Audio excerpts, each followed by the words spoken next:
लोग भारत के भूगोल कवर करेंगे, जो बीपीएससी, यूपीपीसीएस व अन्य प्रतियोगी परीक्षाओं के लिए महत्वपूर्ण साबित होगी। तो चलिए सबसे पहले हम लोग शुरू करते हैं भारत के सामान्य परिचय में, भारत की भूमि का जो अवस्थिति है उसके बारे में। तो भारत की मुख्य भूमि उत्तरी पूर्वी गोलार्ध में 8 डिग्री 4 मिनट उत्तर से 37 डिग्री 6 मिनट उत्तरी अक्षांश तथा 68 डिग्री 7 मिनट पूर्व से 97 डिग्री पूर्वी देशांतर के मध्य विस्तारित है। भारत विश्व का क्षेत्रफल की दृष्टि से 7वां तथा जनसंख्या की दृष्टि से ये दूसरा नहीं, अब पहले स्थान पर आ गया है। ध्यान दीजिएगा, चाइना अब दूसरे स्थान पर आ गया है, सबसे बड़ा देश है। भारत का सुदूरस्थ दक्षिणी बिंदु इंदिरा पॉइंट ग्रेट निकोबार अथवा बड़ा निकोबार द्वीप है एवं मुख्य भूमि पर दक्षिणम बिंदु कन्याकुमारी जो तमिलनाडु में स्थित है वो है, यानी कि सबसे दक्षिणम पॉइंट इंदिरा पॉइंट है। ठीक है, और जब मुख्य भूमि की बात करेंगे तो कन्याकुमारी आ जाएगा। नेक्स्ट है भारत का सुदूरस्थ उत्तरी बिंदु सियाचिन ग्लेशियर के निकट इंदिरा कौल है, यानी कि जो लद्दाख में स्थित है और लद्दाख एक केंद्र शासित प्रदेश है। भारत का सुदूरस्थ पूर्वी बिंदु किवीथू जो अरुणाचल प्रदेश में स्थित है। नेक्स्ट है भारत का सुदूरस्थ पश्चिमी बिंदु गुहार मोती जो गुजरात में स्थित है।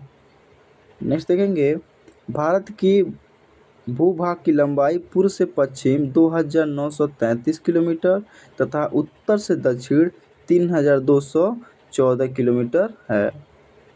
नेक्स्ट भारत का सर्वाधिक तटीय सीमा की लंबाई वाला राज्य गुजरात 1214.70 किलोमीटर है, जबकि सबसे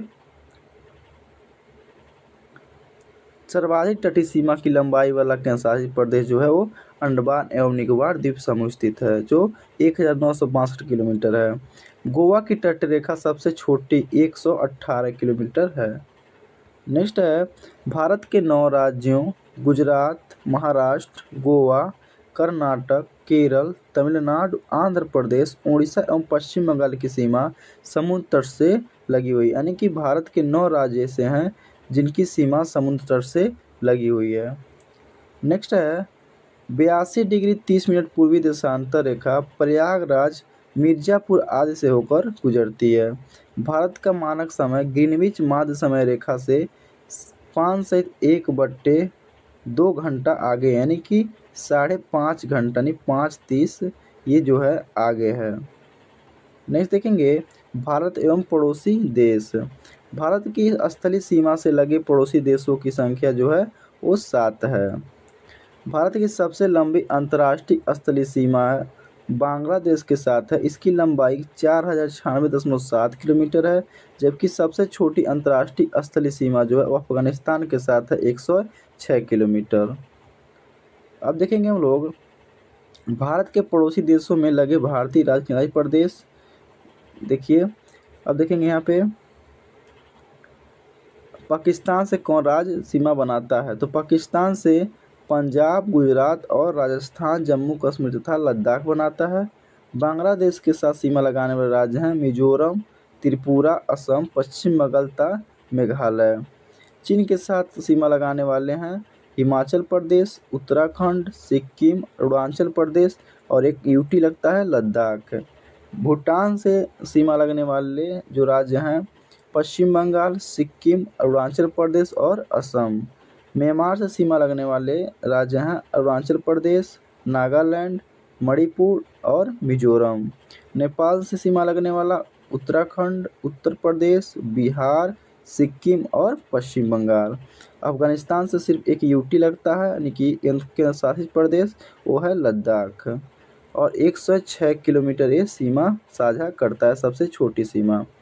अब देखेंगे आगे समुद्र पार भारत का सर्वाधिक निकटतम देश श्रीलंका है, जो पाक जल डमरू मध्य द्वारा भारतीय मुख्य भूभाग तमिलनाडु से पृथक होता है।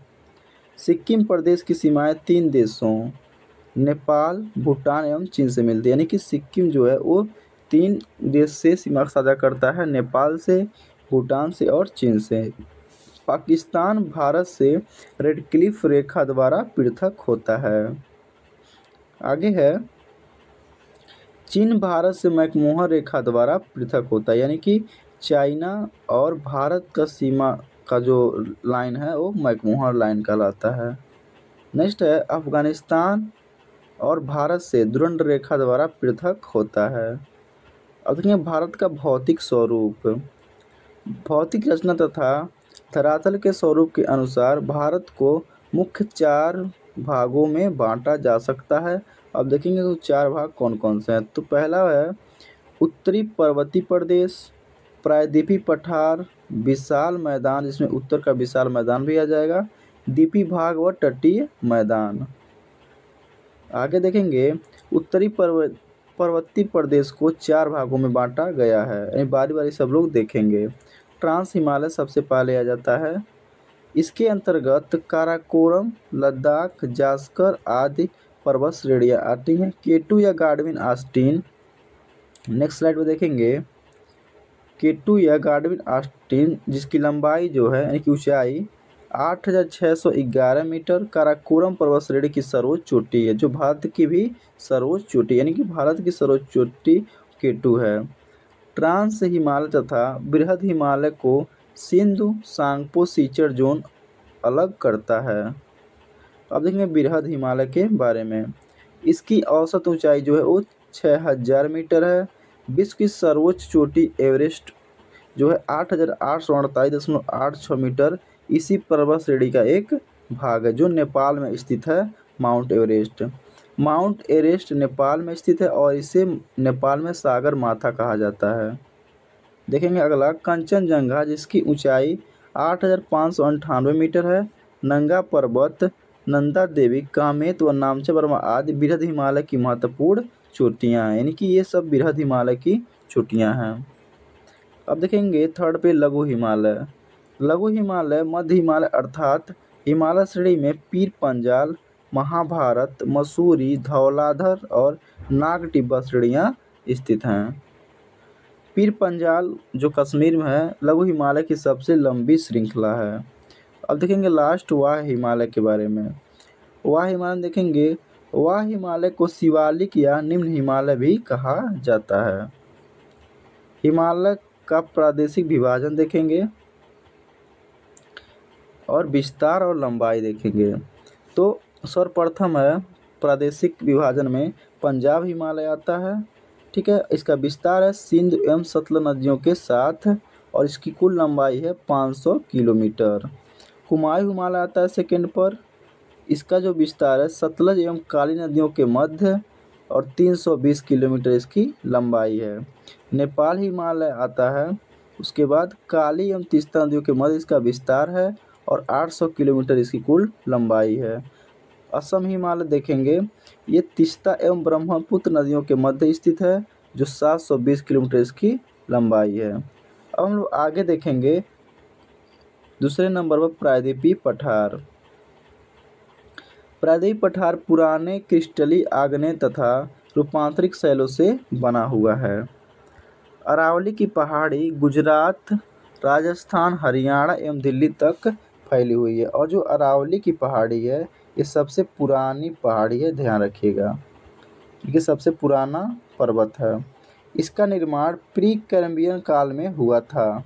भारत का रूर छोटा नागपुर पठार को कहा जाता है, यानी कि भारत का रूर जो है वो छोटा नागपुर के पठार को कहा जाता है।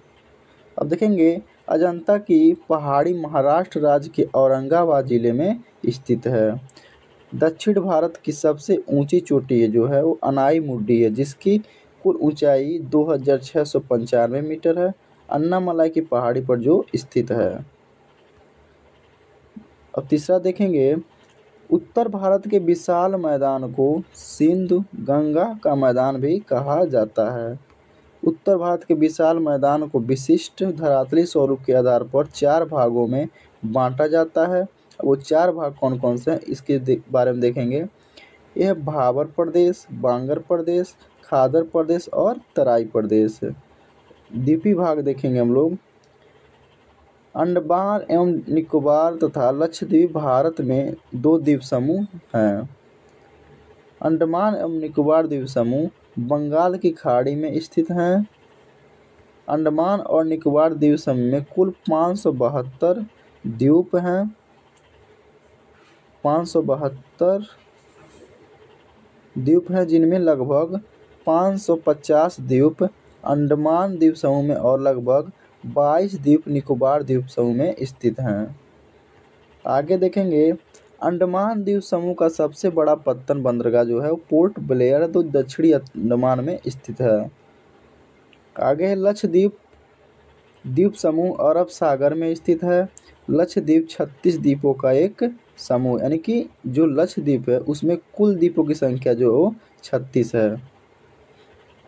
8 डिग्री चैनल मालदीव व मिनी निकाय को अलग करता है। ये इंपॉर्टेंट ध्यान रखिएगा, 8 डिग्री चैनल जो है वो मालदीव और मिनी निकाय को अलग करता है।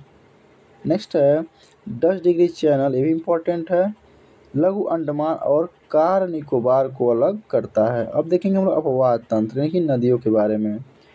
गंगा नदी बांग्लादेश में पद्मा नाम से जानी जाती है। ब्रह्मपुत्र नदी को तिब्बत में सांगपो और बांग्लादेश में जमुना कहा जाता है। ये दोनों जो स्लाइड है ये बहुत इंपॉर्टेंट है, ये याद रखिएगा। एक बार और हम रिपीट कर देते हैं इसको। जो गंगा नदी है ये बांग्लादेश में पद्मा से बहती है और ब्रह्मपुत्र नदी को तिब्बत में सांगपो और बांग्लादेश में जमुना कहते हैं। आगे देखेंगे, सबसे बड़ा द्वीप नदी माजुली द्वीप असम में अवस्थित है, यानी कि सबसे बड़ा नदी द्वीप जो है वो माजुली द्वीप है। नेक्स्ट है प्रायद्वीपीय नदियों के बारे में देखेंगे।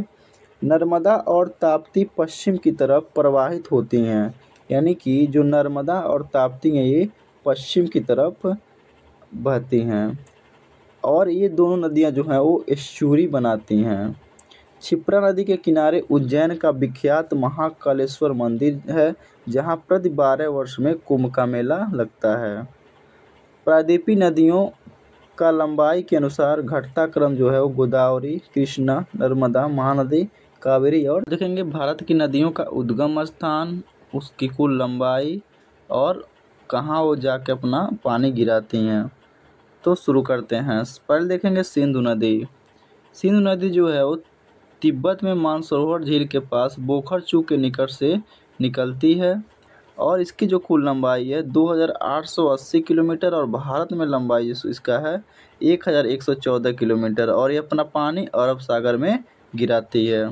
अगला है चिन्नाव, ये लाहौल जनपद से निकलती है और बड़ा लाचा दर्रा के निकट से।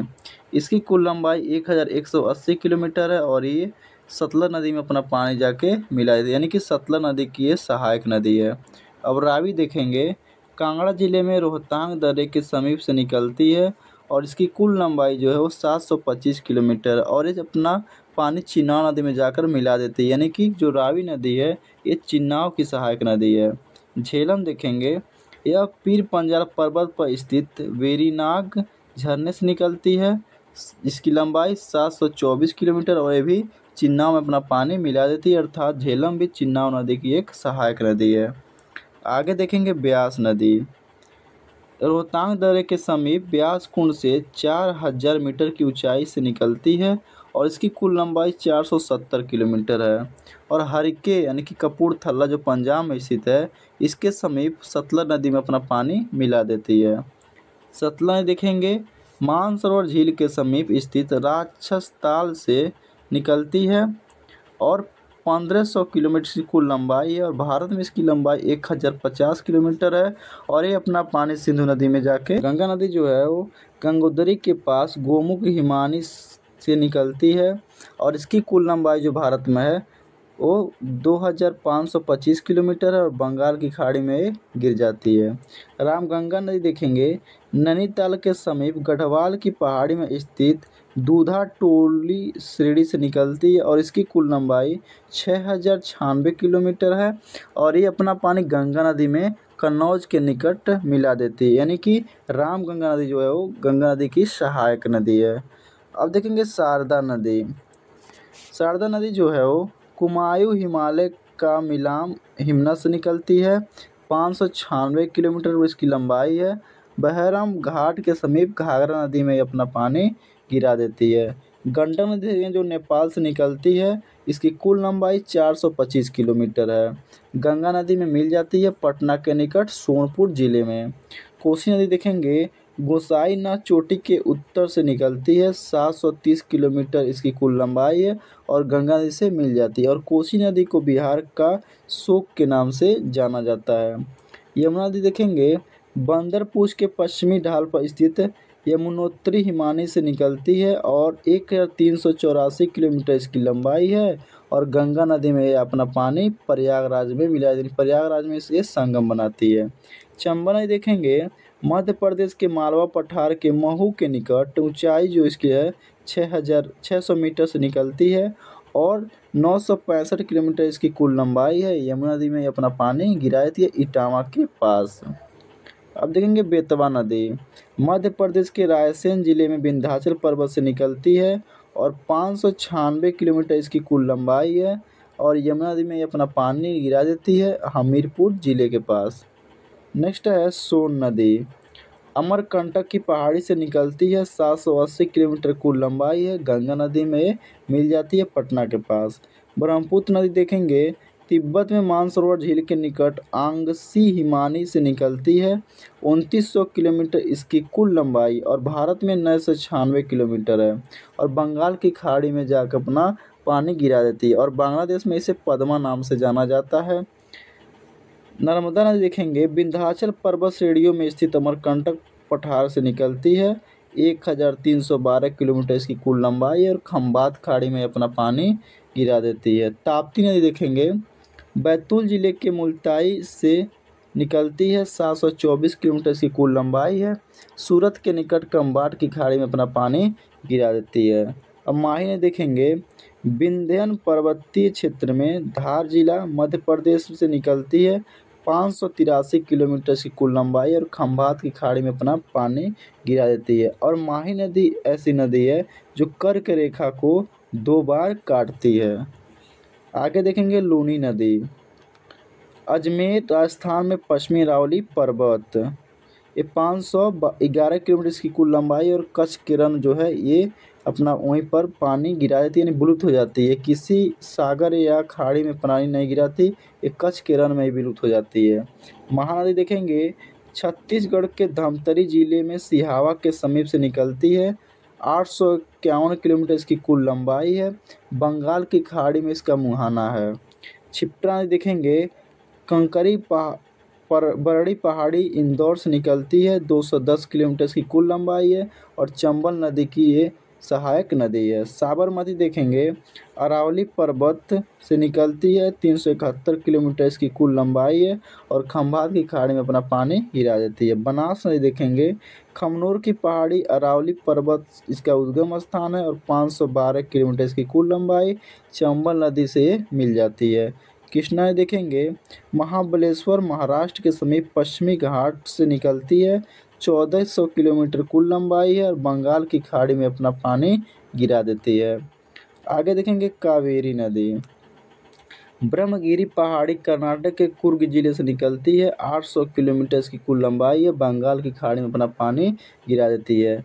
मोस्ट इम्पॉर्टेंट देखेंगे गोदावरी नदी, ये नासिक के त्र्यंबकेश्वर से निकलती है और 1465 किलोमीटर की कुल लंबाई है और इसका जो मुहाना बंगाल की खाड़ी है।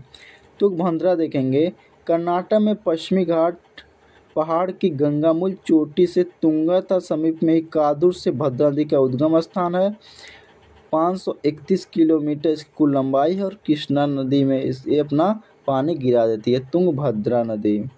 अब देखेंगे पेन्नार नदी श्रेणी के चिन्ना केशवा पहाड़ी से निकलती है, 597 किलोमीटर इसकी कुल लंबाई है और बंगाल की खाड़ी में अपना पानी गिरा देती है।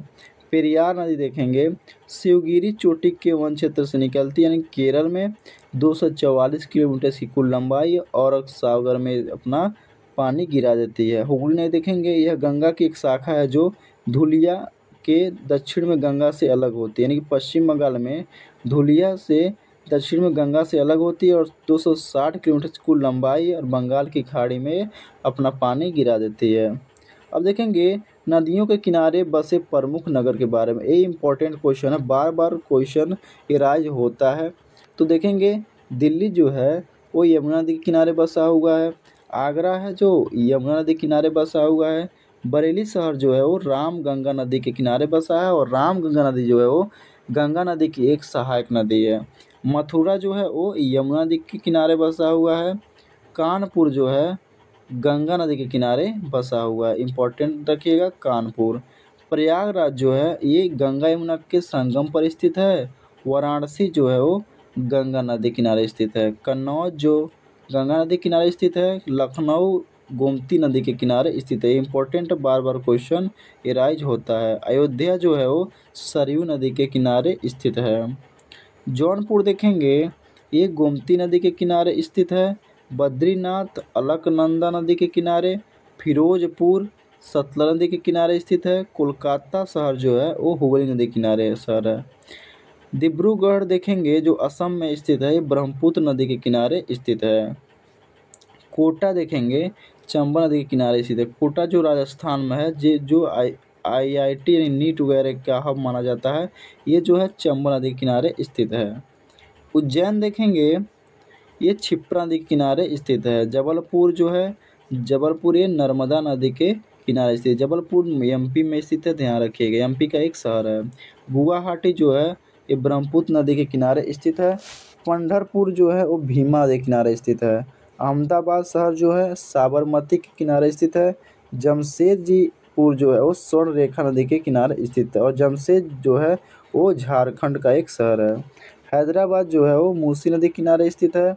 सूरत ताप्ती नदी, श्रीनगर झेलम नदी, और झेलम का प्राचीन नाम जो है वो बितस्ता है, ध्यान रखिएगा, ये वैदिक कालीन जो नाम है। कुर्नूल जो है वो तुंगभद्रा नदी के किनारे स्थित है।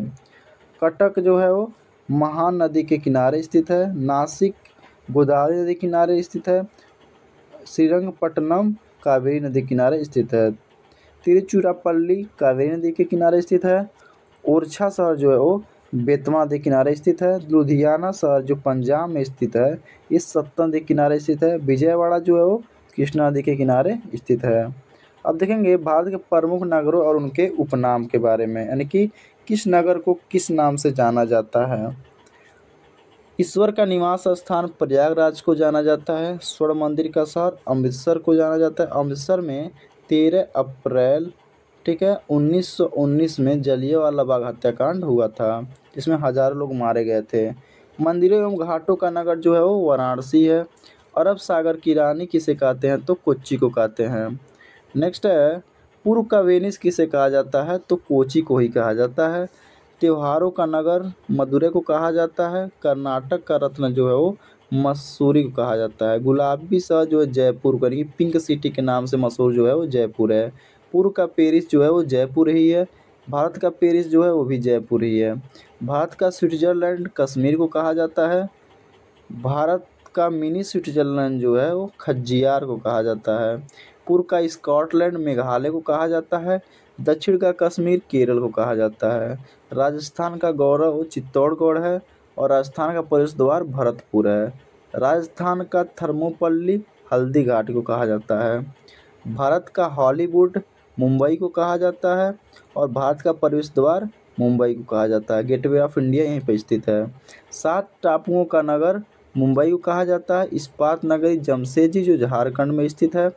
टाटा आयरन स्टील टिस्को जो है इसकी स्थापना जमशेदजी में हुआ है। भारत का पिट्सबर्ग जो है जमशेदपुर को कहा जाता है। भारत का जो हार्ट है वो दिल्ली को कहा जाता है। दक्षिण की गंगा कावेरी नदी को कहा जाता है। फलों की डलिया जो है वो हिमाचल प्रदेश को कहा जाता है। भारत का मैनचेस्टर अहमदाबाद को कहा जाता है, और भारत का बगीचा के नाम से बंगलुरु है। महलों का शहर कोलकाता।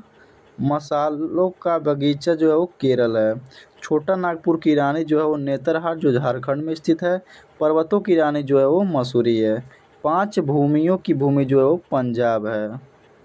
आगे देखेंगे 5 नदियों की भूमि, माफ़ कीजिएगा, ये पंजाब है। नेक्स्ट है ब्लू माउंटेन्स नीलगिरी पहाड़ी को कहा जाता है, और बंगाल का शोक जो है वो दामोदर नदी को कहा जाता है। उत्तर भारत का मैनचेस्टर कानपुर है। समुद्रपुत्र जो है वो लक्षद्वीप है। डायमंड हार्बर कोलकाता को कहा जाता है। जुड़वा नगरी हैदराबाद और सिकंदराबाद को कहा जाता है। झीलों का नगर जो है वो श्रीनगर है। नवाबों का शहर जो है ये लखनऊ है। और जो उत्तर भारत की अर्थव्यवस्था का मेरुदंड है वो गंगा नदी है। आगे देखेंगे बिहार का शोक किस नदी को कहा जाता है, तो ये कोसी नदी को कहा जाता है। और बंगाल का शोक किसे कहा जाता है, ये कमेंट बॉक्स में आप ज़रूर बताइएगा। अब देखेंगे हम भारत की प्रमुख झीलें, इम्पोर्टेंट है। वेरिनाग झील देखेंगे जम्मू और कश्मीर में स्थित है। डल झील है वो जम्मू और कश्मीर में ही स्थित है। और वुलर झील भी जो है वो जम्मू और कश्मीर में स्थित है। वुलर झील मीठे पानी की झील है, ठीक है। राजसमंद झील जो है वो राजस्थान में स्थित है। और सांभर झील भी ये राजस्थान में स्थित है। आगे देखेंगे सात ताल झील जो है वो उत्तराखंड में स्थित है। देखिए जहाँ भी नाग आएगा, ठीक है, ये जम्मू एंड कश्मीर की हैं, ठीक है। और जहाँ ताल आएगा इसमें नाम में वो उत्तराखंड की झीलें हैं, याद रखिएगा। ये ट्रिक है, आप अच्छे से ध्यान में रखिएगा। सात ताल झील जो उत्तराखंड में है। नैनीताल झील जो है उत्तराखंड में स्थित है। हुसैन सागर झील है तेलंगाना में स्थित है। पुलिकट झील है आंध्र प्रदेश तथा तमिलनाडु में स्थित है। लोकटक झील जो मणिपुर में स्थित है और ये एकमात्र तैरता हुआ झील है। अनंतनाग झील जो जम्मू कश्मीर में स्थित है। जयसमंद झील जो राजस्थान में स्थित है। आगे देखेंगे डिडवाना झील राजस्थान में स्थित है। देवताल, देखिए ताल आया ना, उत्तराखंड में स्थित है। कोलेरू झील जो आंध्र प्रदेश में। चिल्का झील उड़ीसा में स्थित है। आगे देखेंगे लोनार झील जो है महाराष्ट्र में स्थित है। वेमनाड झील जो केरल में स्थित है। अष्टमुड़ी झील जो है वो केरल में स्थित है। पेरियार झील जो केरल में स्थित है। आगे देखेंगे समुद्र से पृथक होकर तटीय क्षेत्रों में निर्मित फिसले खारे पानी की झीलें लैगून झील कहलाती हैं। भारत की सबसे बड़ी तटीय झील चिल्का झील जो उड़ीसा में स्थित है, जो खारे पानी की एक लैगून झील है। अष्टमुड़ी झील केरल की पस जल लैगून झील है जो समुद्र की ओर खुलती है। मणिपुर में स्थित लोकटक झील पूर्वोत्तर भारत की मीठे की सबसे बड़ी झील है। लोकटक झील में केबुल लामजाओ नामक तैरता हुआ राष्ट्रीय पार्क स्थित। देखिए बताएं लोकटक झील में तैरता हुआ पार्क है केबुल लामजाओ। नेक्स्ट है फुल्लर झील पीलीभीत झील उत्तर प्रदेश के माधो टांडा के पास स्थित है। फुल्लर झील से गोमती नदी का उद्गम स्थान है। आगे देखेंगे भारत में सबसे बड़े खारे पानी की झील अंतर्देशीय सांबर झील राजस्थान में स्थित है। भारत में सबसे बड़ी मीठे पानी की झील जो है वुलर झील जो जम्मू कश्मीर में स्थित है। लोनार झील देखेंगे महाराष्ट्र के बुल्ढाना जिले में स्थित है। और लोनार झील उल्कापिंड गिरने से बनी हुई है। तुंगभद्रा झील तुंगभद्रा नदी पर स्थित मानव निर्मित झील है। आगे है हुसैन सागर झील हैदराबाद और सिकंदराबाद में मध्य स्थित है। नेक्स्ट स्लाइड पर पश्चिमी तट पर स्थित वेमनाड झील केरल की एक लैगून झील है। भारत की दूसरी सबसे बड़ी लैगून झील पूर्वी तल की पुलिकट झील है। नेक्स्ट है पुलिकट झील आंध्र प्रदेश और तमिलनाडु राज्यों की सीमा पर स्थित खारे पानी की एक लैगून झील है। बैरियर टापू जिसका नाम श्रीहरिकोटा है पुलिकट झील को बंगाल की खाड़ी से अलग करती है। श्रीहरिकोटा पर सतीश धवन अंतरिक्ष केंद्र स्थित है। अब देखेंगे आगे भारत के प्रमुख जलप्रपात के बारे में। ऊंचाई देखेंगे, नदी देखेंगे और स्थान देखेंगे, यानी कहाँ पर स्थित है। जो गरसोप्पा या महात्मा गांधी जो जलप्रपात है ये 253 मीटर की ऊंचाई है। और इस जो है नदी शरावती नदी पर बन है। और ये इसका जो स्थान है वो कर्नाटक में स्थित है। चित्रकूट जो है ये 29 मीटर ऊंचाई है इंद्रावती नदी पर, छत्तीसगढ़ में स्थित है। शिव समुद्रम जो है वो 98 मीटर की ऊंचाई पर है, कावेरी नदी है और कर्नाटक में स्थित है। गौतम धारा जुन्ना जो जलप्रपात है 45 मीटर ऊंचाई है और राढ़ू नदी पर स्थित है, झारखंड में स्थित है। देखिए ऊंचाई से कोई दिक्कत नहीं है, लेकिन अब हम देखेंगे बस कहाँ पर स्थित है और किस नदी पर स्थित है। हुंडरू जो है वो स्वर्णरेखा नदी पर स्थित है और झारखंड में स्थित है। लोध बूढ़ाघाघ जो है वो बूढ़ा नदी पर झारखंड में। गोकक जो जलप्रपात है ये गोकक नदी पर स्थित है कर्नाटक में। दसम जो जलप्रपात है कांची नदी पर स्थित है झारखंड में। पैकारा जो जलप्रपात है पैकारा नदी तमिलनाडु में। कपिल धारा देखेंगे ये नर्मदा नदी पर है और मध्य प्रदेश में स्थित है। चुलिया जलप्रपात जो है वो चंबल नदी पर है और राजस्थान में स्थित है।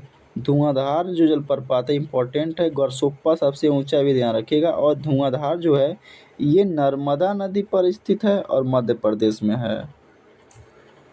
अब देखेंगे टॉपिक नंबर 6 जो है भारत की जलवायु। भारत की जलवायु उष्णकटिबंधीय मानसूनी जलवायु है। ग्रीष्मकाल में मानसूनी पवनों का रुख दक्षिण पश्चिम से उत्तर पूर्व तथा शीतकाल में उत्तर पूर्व से दक्षिण पश्चिम रहता है। मानसूनी पवनों द्वारा समय समय पर अपनी दिशा पूर्णतया बदल लेने के कारण भारत में निम्न 4 ऋतु चक्रवात पाई जाती हैं। अब देखेंगे वो कौन कौन से 4 ऋतु चक्र हैं। तो शीत ऋतु 16 दिसंबर से 15 मार्च तक माना जाता है। ग्रीष्म ऋतु 16 मार्च से 15 जून तक। वर्षा ऋतु 16 जून से 15 सितंबर तक। शरद ऋतु 16 सितंबर से 15 दिसंबर तक। आगे है तमिलनाडु के तटों पर जाड़े के दिनों में जनवरी फरवरी महीने वर्षा लौटते हुए मानसून के कारण होती है और इसी को ही आम्र वर्षा कहा जाता है, ध्यान रखिएगा। टोडाबेरी वगैरह जो है अल्फांसो वगैरह आम यहीं पर होता है। आगे देखेंगे उत्तरी पूर्वी मानसून को लौटता हुआ मानसून भी कहा जाता है। तीव्र आर्द्र हवाओं को बंगाल में काल वैशाखी एवं पूर्वी भारत में नॉर्वेस्टर के नाम से जाना जाता है। कर्नाटक एक दक्षिण भारत में तीव्र आर्द्र हवाओं को चेरी ब्लास्म वर्षा कहा जाता है। आगे देखिए केरल के आम की फसल के लिए लाभदायक होने के कारण तीव्र आर्द्र हवाओं को दक्षिण भारत में आम्र वर्षा मैंगो सावर कहा जाता है।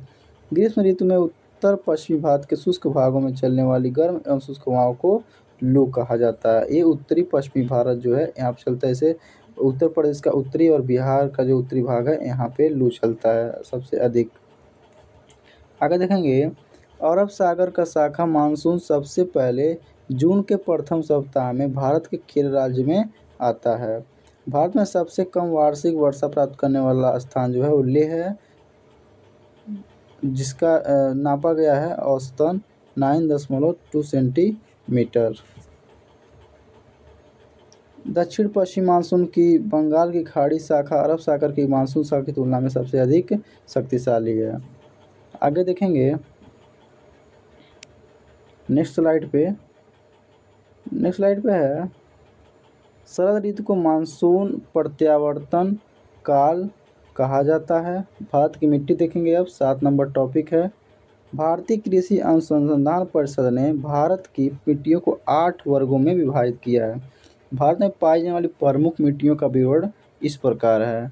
अब देखेंगे 8 कौन कौन सी प्रकार हैं और उनके बारे में। जलोढ़ मिट्टी, नदियों द्वारा लाई गई मिट्टी को जलोढ़ मिट्टी कहते हैं। जलोढ़ मिट्टी 2 प्रकार की होती है, एक बांगर होती है और एक खादर होती है। बांगर देखेंगे, बांगर पुराने जलोढ़ मिट्टी को तथा खादर नवीन जलोढ़ मिट्टी को कहा जाता है। जैसे मान लीजिए ये नदी है, ठीक है, ये पानी लाती है तो ये जो है यहाँ पे ये जब जमा होता है मिट्टी, जब पानी कटता है तो ये होता है नवीन जलोढ़ मिट्टी, और जब हो जाता है तो पुराना हो जाता है। बांगर मिट्टी में कंकड़ और कैल्शियम कार्बोनेट होते हैं। अब दूसरा नंबर है काली मिट्टी। काली मिट्टी को रेगुर मिट्टी या कपासी मिट्टी, ट्रॉपिकल ब्लैक अर्थ एवं ट्रॉपिकल चेरनोजम भी कहा जाता है। काली मिट्टी का निर्माण बेसाल्ट लावा के अपक्षय व अपरदन से होता है। काली मिट्टी कपास की खेती के लिए अत्यधिक उपयुक्त होती है। काली मिट्टी में तीव्र जल धारण की क्षमता पाई जाती है। तीसरा नंबर है लाल मिट्टी। लाल मिट्टी का निर्माण जलवायविक परिवर्तनों के परिणाम स्वरूप कायांतरित शैलों का विघटन एवं वियोजन से होता है। देखिए लाल मिट्टी का जो निर्माण है ये कायांतरिक शैलों से होता है।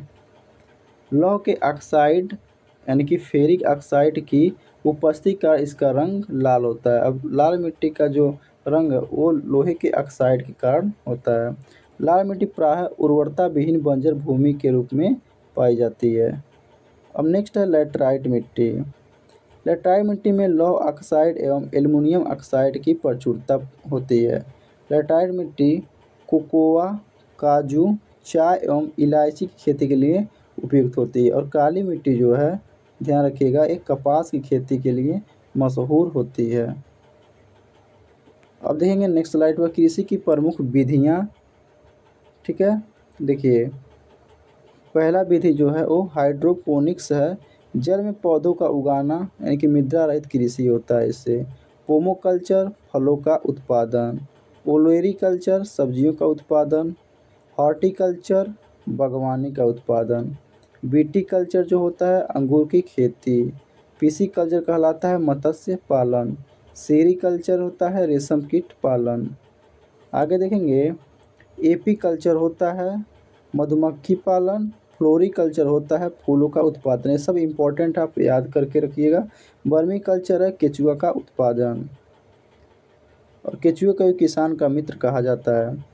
अब देखेंगे भारत की बहुउद्देशीय परियोजनाएं एवं उनसे संबंधित राज्य क्षेत्र। परियोजना का नाम देखेंगे भाखड़ नांगल परियोजना, सतलज नदी में बनाया गया है। पंजाब, हरियाणा, राजस्थान और हिमाचल प्रदेश से लाभान्वित होते हैं।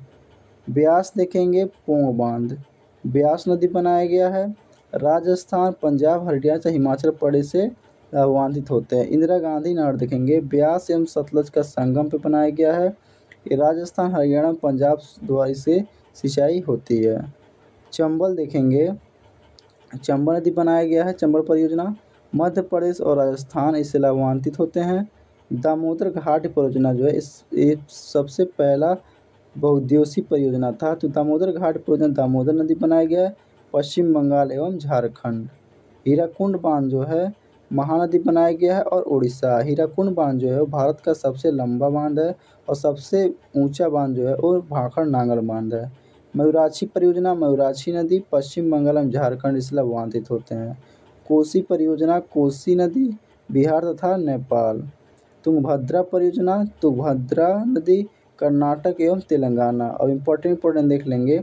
नागार्जुन जो है परियोजना यह कृष्णा नदी बनाया गया है, नागार्जुन सागर बांध है, तेलंगाना और आंध्र प्रदेश से लाभान्वित होते हैं। गंडक नदी परियोजना जो है गंडक नदी पर बिहार और नेपाल। फरक्का परियोजना गंगा और भागीरथी पर बनाया गया है, पश्चिम बंगाल। काकरापार तापी नदी गुजरात। तवा नदी मध्य प्रदेश। आगे देखेंगे इम्पोर्टेंस में देख लेंगे तिलैया एक है, तिलैया है और सरदार सरोवर है और बगलिहार, ये तीन देखेंगे। तो बगलिहार पर देखेंगे तो चिनाब नदी पर जम्मू और कश्मीर में स्थित है। सरदार सरोवर परियोजना नर्मदा नदी पर गुजरात, मध्य प्रदेश, राजस्थान तथा महाराष्ट्र से लाभान्वित होते हैं। तिलैया परियोजना ब्राकर नदी झारखंड। दुल्हस्ती और तुलु परियोजना इंपॉर्टेंट है, ठीक है। दुल्हस्ती जो है चिनाब नदी पर जम्मू और कश्मीर में स्थित है, और झेलम जो है वो जम्मू और कश्मीर। आगे देखेंगे इसमें हसदो बंगो, ये इम्पोर्टेंट है थोड़ा सा। तो इस हसदेव नदी पर और छत्तीसगढ़, और हसदेव नदी का उद्गम जो है वो छत्तीसगढ़ है। और देखेंगे गांधी सागर परियोजना, ये चंबल नदी पर मध्य प्रदेश में। आगे देखेंगे भीमा परियोजना पावना एवं कृष्णा नदी पर बनाया गया है, महाराष्ट्र से लाभान्वित होता है। घाट प्रभा जो है घाट प्रभा नदी कर्नाटक। नेक्स्ट है रिहंद, ये भी इम्पोर्टेंट है। रिहंद परियोजना जो है वो रिहंद नदी पर और उत्तर प्रदेश का ये परियोजना है।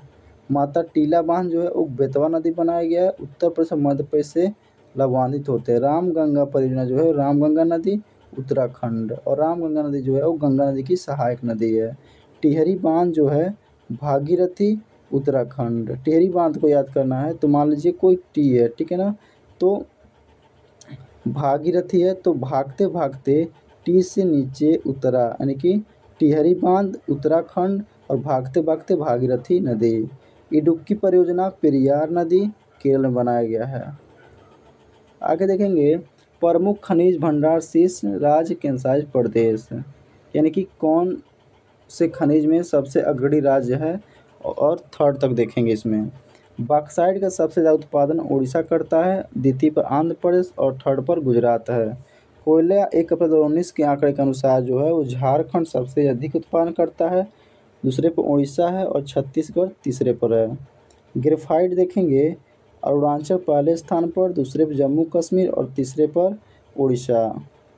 लौह अयस्क में देखेंगे जो हेमेटाइट जो लौह अयस्क है ये उड़ीसा प्रथम स्थान पर है, झारखंड सेकेंड और थर्ड पे है छत्तीसगढ़। मैग्नीज अयस्क देखेंगे सबसे ज़्यादा उत्पादक राज्य उड़ीसा है और उसके बाद कर्नाटक और मध्य प्रदेश। कच्चा तेल 1 अप्रैल 2019 के गणना के अनुसार ये असम पहले स्थान पर है, दूसरे पर गुजरात और तीसरे पर राजस्थान है। प्राकृतिक गैस देखेंगे असम पहले पर है, आंध्र प्रदेश सेकेंड पर, राजस्थान दूसरे पर।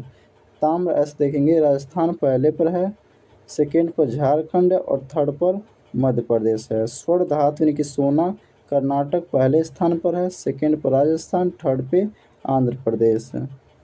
देखेंगे अब आगे चांदी के उत्पादक राज्य में पहले स्थान पर राजस्थान है, सेकेंड पर है झारखंड, थर्ड पर आंध्र प्रदेश। लौह अयस्क मैग्नेटाइट का देखेंगे अयस्कों का तो पहले कर्नाटक है, सेकेंड पर आंध्र प्रदेश है, थर्ड पे राजस्थान है।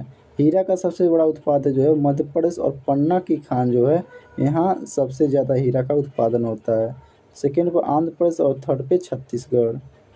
अब देखेंगे भारत के प्रमुख खनिज उत्पादक शीर्ष राज्य। अब तक अयस्क देख रहे थे, अब खनिज देखेंगे। 2018 और 19 की जो रिपोर्ट है उसके अनुसार bauxite Orissa, second Jharkhand, third Gujarat.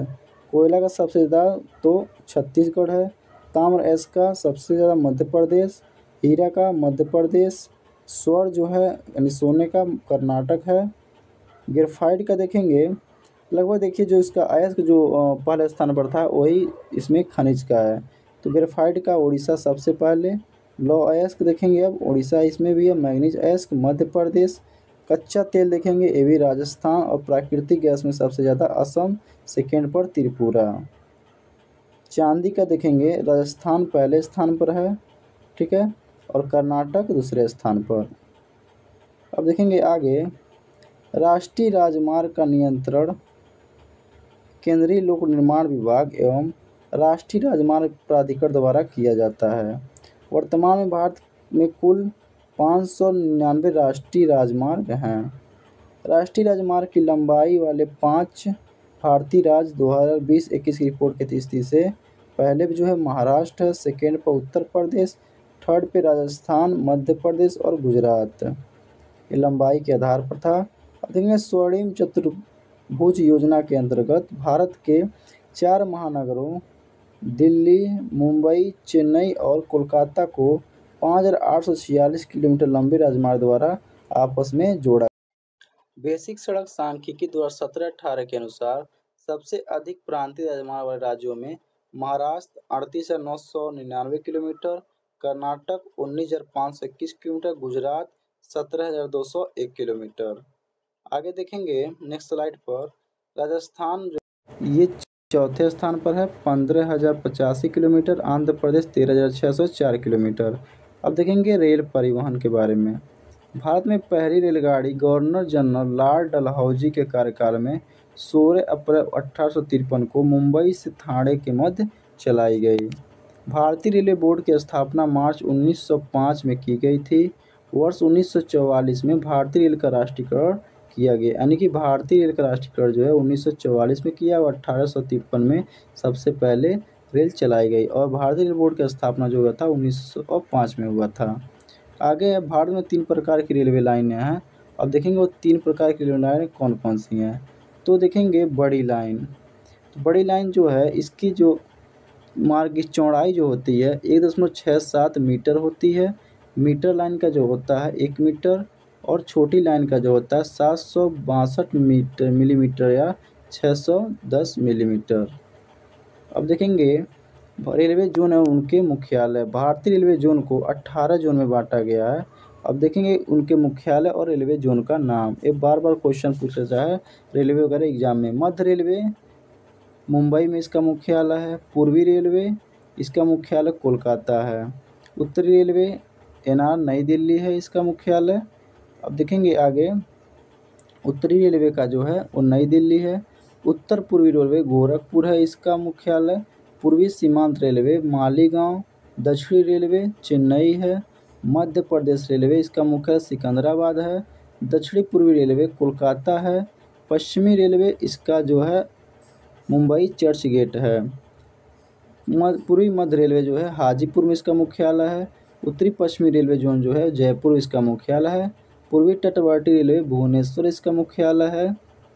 उत्तर मध्य रेलवे इसका मुख्यालय प्रयागराज में है। दक्षिण पश्चिमी रेलवे हुबली में इसका मुख्यालय है। पश्चिमी मध्य रेलवे जबलपुर। दक्षिण पूर्व मध्य रेलवे जो है बिलासपुर इसका मुख्यालय है। कोलकाता मेट्रो रेल जो है कोलकाता में इसका मुख्यालय है। दक्षिण तटीय रेलवे विशाखापत्तनम में इसका मुख्यालय है।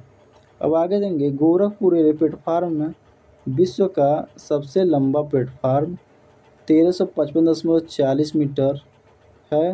भारत की प्रथम सेमी हाई स्पीड ट्रेन का नाम जो गतिमान है, किंतु यह WAP-5 इंजन से युक्त है। इंजन रहित भारत की प्रथम semi high speed train Vande Bharat train 18 है। वंदे भारत एक्सप्रेस फरवरी 2019 से दिल्ली से वाराणसी के बीच चलाई गई। भारत सर्वप्रथम मेट्रो रेल का प्रारंभ कोलकाता में किया गया। अब देखेंगे यहाँ पे आगे नेक्स्ट स्लाइड में भारत में पहली हवाई उड़ान जो हुआ था 1911 में इलाहाबाद प्रयाग से नैनी के मध्य संपन्न हुई थी। ध्यान रखिएगा, भारत में जो पहली उड़ान हुई थी ये जो हुआ था 1911 में इलाहाबाद से हुआ था। भारतीय विशाखापत्तनम प्राधिकरण का गठन 1 अप्रैल 1995 को किया गया था। यह प्राधिकरण देश में अंतर्राष्ट्रीय हवाई अड्डे, घरेलू हवाई अड्डे और नागरिक विमान टर्मिनलों का प्रबंधन करता है। सार्वजनिक निजी हिस्सेदारी स्वामित्व वाला भारत का सर्वप्रथम ग्रीनफील्ड विमानपत्तन जो है वो कोचीन विमानपत्तन है। आगे देखेंगे देश के प्रमुख अंतर्राष्ट्रीय हवाई अड्डे। इसमें इम्पोर्टेंट बस देखेंगे हम लोग, ज़्यादा इसमें देखने की कोशिश नहीं करेंगे। तो पहला है इंदिरा गांधी अंतर्राष्ट्रीय हवाई अड्डा नई दिल्ली। छत्रपति शिवाजी अंतर्राष्ट्रीय हवाई अड्डा जो है मुंबई है, ठीक है। और उसके बाद देखेंगे नेताजी सुभाष चंद्र बोस अंतर्राष्ट्रीय हवाई अड्डा, इसका कोलकाता में है। बाबा साहब अम्बेडकर अंतर्राष्ट्रीय हवाई अड्डा नागपुर। सरदार वल्लभ भाई पटेल अंतर्राष्ट्रीय हवाई अड्डा अहमदाबाद। और लाल बहादुर शास्त्री अंतर्राष्ट्रीय हवाई अड्डा वाराणसी UP-PCS के लिए इम्पोर्टेंट है, ये आप याद रखिएगा। आगे देखेंगे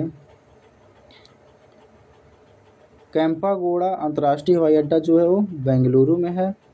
वीर सावरकर अंतर्राष्ट्रीय हवाई अड्डा पोर्ट ब्लेयर में स्थित है। राजीव गांधी अंतर्राष्ट्रीय हवाई अड्डा देखेंगे तो ये हैदराबाद में है। और कालीकट अंतर्राष्ट्रीय हवाई अड्डा कोझिकोड केरल में स्थित है। चौधरी चरण सिंह देखेंगे, ये हवाई अड्डा जो है लखनऊ में स्थित है। शेख उल आलम अंतर्राष्ट्रीय हवाई अड्डा जो है वो श्रीनगर में स्थित है। अब देखेंगे भारत के प्रमुख राष्ट्रीय राजमार्ग कहाँ से कहाँ तक और किलोमीटर में देखेंगे और स्थापना देखेंगे। तो नेशनल हाईवे देखेंगे तो नेशनल वाटरवे देखेंगे, ये प्रयागराज से हल्दिया तक है और 1620 किलोमीटर है और 1986 में इसका शुभारंभ किया गया था। अब नेशनल वाटरवे सेकेंड देखेंगे, सदिया धुबरी ब्रह्मपुत्र नदी 891 1988 में स्थापना। आगे देखेंगे इसमें कुछ इम्पोर्टेंट जो देखेंगे वही देखेंगे। नेशनल हवाई जो है 16, ठीक है, ये लखीमपुर से भंगा तक है 121 किलोमीटर और 2016 में इसकी स्थापना हुआ। नेशनल हाईवे 4 जो है काकीनाडा से मरक्कानम गोदावरी कृष्णा नदी के क्षेत्र में बहता है 178 किलोमीटर, 2018 में इसका स्थापना। अब देखेंगे भारत के प्रमुख बंदरगाह, कोलकाता हल्दिया हुगली नदी पर है और पश्चिम बंगाल में स्थित है। चेन्नई जो बंदरगाह है बंगाल की खाड़ी तमिलनाडु। मुंबई बंदरगाह जो है अरब सागर के तट पे है और महाराष्ट्र में स्थित है। विशाखापत्तनम बंगाल की खाड़ी आंध्र प्रदेश। कोच्चिन बंदरगाह जो अरब सागर पर बनाया गया है और ये केरल। पारादीप जो देखेंगे बंदरगाह बंगाल की खाड़ी उड़ीसा राज्य में स्थित है। तूतीकोरिन देखेंगे बंगाल की खाड़ी है तमिलनाडु में स्थित है। मुर्मुगांव देखेंगे अरब सागर गोवा में स्थित है। कांडला देखेंगे ये भी अरब सागर गुजरात में स्थित है। न्हावा सोवा अरब सागर महाराष्ट्र में स्थित है। और न्यू मैंगलोर अरब सागर पर बनाया गया है, कर्नाटक में स्थित है। एन्नोर देखेंगे, एन्नोर बंदरगाह बंगाल की खाड़ी और ये जो है तमिलनाडु में स्थित है। आगे देखेंगे भारत का सबसे बड़ा जहाज़ तोड़ने का यार्ड वो अलंग यार्ड है जो गुजरात में अवस्थित है। अब आगे देखेंगे भारत के उद्योग। लौह इस्पात जो देखेंगे, आधुनिक भारत में प्रथम बार लौह का सफल उत्पादन 1870 ईस्वी में बंगाल आयरन वर्क्स कंपनी की कुल्टी पश्चिम बंगाल जो है नामक स्थान पर हुआ था। आगे देखेंगे वर्ष 1907 में तत्कालीन बिहार वर्तमान झारखंड के राज्य साकची वर्तमान जमशेदजी में Tata iron and steel company TISCO की स्थापना की गई। देखिए बिहार जो है पहले दो से था, झारखंड और बिहार मिला के एक संपूर्ण बिहार था, लेकिन 15 नवंबर, अब याद कीजिए 15 नवंबर सन 2000 ईस्वी को क्या हुआ कि बिहार से झारखंड राज्य को अलग कर दिया गया। आगे देखेंगे लौह इस्पातों की प्रमुख इकाइयाँ कहाँ कब स्थापना हुआ था और इसका स्थान कहाँ है। बंगाल आयरन वर्क्स कंपनी 1870 ये सबसे पहली कंपनी है। कुल्टी अर्थात पश्चिम बंगाल में स्थित है। Iron and steel company TISCO जो है 1907 है, साकची झारखंड में। Indian iron and steel company IISCO यानी कि ISCO 1918 इसका स्थापना वर्ष बर्नपुर पश्चिम बंगाल में स्थित है। विश्वेश्वरैया आयरन स्टील कंपनी 1923 में इसका स्थापना भद्रावती कर्नाटक में ये स्थित है। राउरकेला इस्पात कारखाना जो है 1959 स्थापना वर्ष है, राउरकेला उड़ीसा में स्थित है। भिलाई इस्पात कारखाना जो है 1959 भिलाई छत्तीसगढ़ में स्थित है। दुर्गापुर इस्पात कारखाना 1959 दुर्गापुर पश्चिम बंगाल में स्थित है। सलेम इस्पात कारखाना जो है 1972 सलेम और बोकारो इस्पात कारखाना जो है 1964 स्थापना बोकारो में स्थित है, बोकारो झारखंड में स्थित है। विशाखापत्तनम इस्पात कारखाना देखें 1971 में स्थापना विशाखापत्तनम आंध्र प्रदेश में स्थित है। जिंदल विजयनगर इस्पात कारखाना 1971 में स्थापना हासपेटे कर्नाटक में स्थित है। अब देखेंगे एल्युमिनियम उद्योग। अभी तक लौह उद्योग देख रहे थे, अब एल्युमिनियम उद्योग देखेंगे। एल्युमिनियम उद्योग देखेंगे, भारत का पहला एल्युमिनियम कारखाना 1937 में पश्चिम बंगाल राज्य के JK नगर में स्थापित किया गया था। वर्ष 1965 में सार्वजनिक क्षेत्र की प्रथम एल्युमिनियम उत्पादक company Bharat aluminium company limited Balco की स्थापना हुई। भारत की प्रमुख एल्युमिनियम कंपनी देखेंगे अब। बाल्को इसका जो प्रमुख केंद्र है कोरबा छत्तीसगढ़ और कोयना महाराष्ट्र में, और सहायक देश है सोवियत संघ की सहायता से इसको बनाया गया। नालको देखेंगे दामनजोड़ी उड़ीसा में स्थित है और फ्रांस की सहायता से बनाया गया। हिंडाल्को देखेंगे रेणुकूट उत्तर प्रदेश और USA की सहायता से बनाया गया था। इंडाल्को देखेंगे JK नगर पश्चिम बंगाल, मुरी झारखंड, अलवाय केरल में इसका केंद्र है और कनाडा की सहायता से बनाया गया था। माल्को देखेंगे चेन्नई मेट्रो सलेम तमिलनाडु में स्थित है और इटली की सहायता से बनाया गया। वेदांता देखेंगे झारसुगुड़ा उड़ीसा में स्थित है और जर्मनी की सहायता से बनाया गया था। अब देखेंगे सूती वस्त्र उद्योग, कॉटन टेक्सटाइल इंडस्ट्री। सूती वस्त्र उद्योग भारत का सबसे बड़ा उद्योग है। भारत में सूती वस्त्र की पहली मिल जो है 1818 ईस्वी में कोलकाता के समीप फोर्ट ग्लास्टर में स्थापित की गई, जो असफल रही थी। अब देखेंगे भारत का पहला सफल सूती जो है वो 1854 ईस्वी में बम्बई में कावसजी नानाभाई डावर द्वारा स्थापित की गई थी। नेक्स्ट है दक्षिण भारत का मैनचेस्टर जो है वो कोयम्बटूर को कहा जाता है और उत्तर भारत का मैनचेस्टर कानपुर को कहा जाता है। भारत के पूर्व का बोस्टन जो है वो अहमदाबाद को कहा जाता है। भारत के प्रमुख वन्यजीव अभ्यारण्य के बारे में देखेंगे। वन्यजीव अभ्यारण्य राष्ट्रीय उद्यान की स्थापना के लिए भारत सरकार द्वारा 1972 में वाइल्ड लाइफ एक्ट पारित किया गया था। जिम कॉर्बेट राष्ट्रीय उद्यान जो है जो उत्तराखंड में स्थित है, ये भारत का प्रथम राष्ट्रीय उद्यान है। आगे देखें इसकी स्थापना वर्ष 1936 में की गई थी। इसका जो आगे नेक्स्ट दिया है, इसका पुराना नाम जो था हेली नेशनल पार्क था। याद रखिएगा हेली नेशनल पार्क कॉर्बेट राष्ट्रीय उद्यान का जिम कॉर्बेट राष्ट्रीय उद्यान का नाम था। भारत में सर्वप्रथम जिम कॉर्बेट राष्ट्रीय उद्यान में बाघ परियोजना प्रोजेक्ट टाइगर की शुरुआत 1973 में की गई थी। एक क्वेश्चन आता है प्रोजेक्ट टाइगर की शुरुआत कब की गई थी, तो याद रखिएगा 1973 ईस्वी में। भारत की जनजातियों के बारे में देखेंगे। भारतीय संविधान के अनुच्छेद 342 के अंतर्गत इन्हें सूचीबद्ध किया गया है। जनजाति समुदाय को अधिसूचित करने का अधिकार राष्ट्रपति को प्राप्त है, यानी कि राष्ट्रपति तय करेगा कौन सा समूह EST यानी कि शेड्यूल ट्राइब्स में आएगा। भारत में सर्वाधिक अनुसूचित जनजाति जनसंख्या मध्य प्रदेश में पाई जाती है। भील भारत की सबसे बड़ी जनजाति है। भारत और अंटार्कटिका के बारे में देखेंगे। दक्षिण ध्रुव पर पहुंचने वाला प्रथम भारतीय डॉक्टर गिरिराज सिरोही बुलंदशहर उत्तर प्रदेश थे। अंटार्कटिका में भारत का पहला शोध केंद्र दक्षिण गंगोत्री वर्ष 1983-84 में स्थापित किया गया। देखिए जो अंटार्कटिका है वहाँ पे दो हम लोग का शोध संस्थान है। एक पहला संस्थान है गंगोत्री जिसका स्थापना 1983-84 में किया गया था, और सेकेंड जो है मैत्री है। मैत्री की स्थापना जो हुआ था, अब ध्यान रखिएगा, ये 1988 से 89 में किया गया था। नेक्स्ट है भारत का तीसरा जो है, देखिए 3 हो गया है, ये भारतीय लार्समन हिल्स में स्थित है। नेक्स्ट है भारत में प्रमुख राष्ट्रीय उद्यान वन्यजीव अभयारण्य, ये इम्पोर्टेंट है, आप याद करिएगा इसको। दुधवा राष्ट्रीय उद्यान जो है ये उत्तर प्रदेश लखीमपुर खीरी में स्थित है। चंद्रप्रभा अभयारण्य है, ये भी उत्तर प्रदेश में स्थित है। गिर राष्ट्रीय उद्यान जो है ये गुजरात में स्थित है और शेरों के लिए जाना जाता है। नल सरोवर अभयारण्य जो है ये गुजरात में स्थित है। जिम कार्बेट राष्ट्रीय उद्यान जो पहला राष्ट्रीय उद्यान है और नेशनल हेली पार्क के नाम से जाना जाता था, ये उत्तराखंड में स्थित है। भद्रा अभयारण्य जो है कर्नाटक में। बांदीपुर राष्ट्रीय उद्यान जो कर्नाटक में है। सोमेश्वर अभयारण्य जो कर्नाटक में स्थित है। आगे देखेंगे जो इम्पोर्टेंट है, इसमें देखेंगे मानस राष्ट्रीय उद्यान, ये असम में स्थित है। काजीरंगा राष्ट्रीय उद्यान जो है ये असम में स्थित है।